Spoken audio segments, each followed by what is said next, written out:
সল্টলেকের একটি পিজি, সেখানে এক ছাত্রীর যে ছবি তৈরি করে নেয় এবং সেই ছবি সে বিভিন্ন জায়গায় শেয়ার করেছে। এই অভিযোগে ওই ছাত্রকে ইতিমধ্যেই কিন্তু গ্রেফতার করা হয়েছে, কারণ ওই ছবি সেই ছাত্র বিভিন্ন জায়গায় শেয়ার করেছে। এমনই ঘটনা ঘটেছে। আপনাদেরকে জানিয়ে রাখবো, সল্টলেকের পিজিতে কলেজ ছাত্রীর পোশাক বদলানোর ছবি মোবাইলে তুলে শেয়ার করা হয়েছে, এমনই অভিযোগ। ধৃত ছাত্র মেদিনীপুরের বাসিন্দা।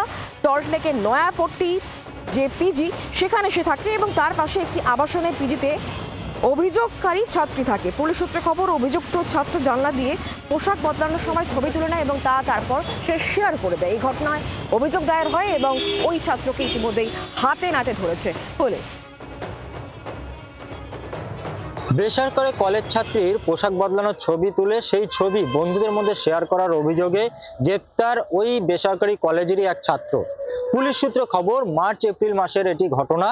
কি পাশাপাশি দুটি বিল্ডিং এ ভাড়া থাকতো ছাত্র এবং ছাত্রী, এবং রাতের বেলাতে যখন ওই ছাত্রী পোশাক পরিবর্তন করছিলেন, সেই সময় পাশের বিল্ডিং এর জানালা দিয়ে সেই ছবি তোলে ওই ছাত্র এবং তারপরে সেই ছবি বন্ধুদের মধ্যে শেয়ার করে, বন্ধুদেরকে দেখায় এবং এরপরেই বিধাননগর ইলেকট্রনিক্স কমপ্লেক্স থানায় একটি অভিযোগ দায়ের করে তদন্ত শুরু করে গতকাল ওই অভিযুক্ত ছাত্রকে গ্রেপ্তার করেছে বিধাননগর ইলেকট্রনিক্স কমপ্লেক্স থানার পুলিশ এবং তারপরে বিধাননগর মহিলা থানার হাতে এই তদন্তভার তুলে দেয়।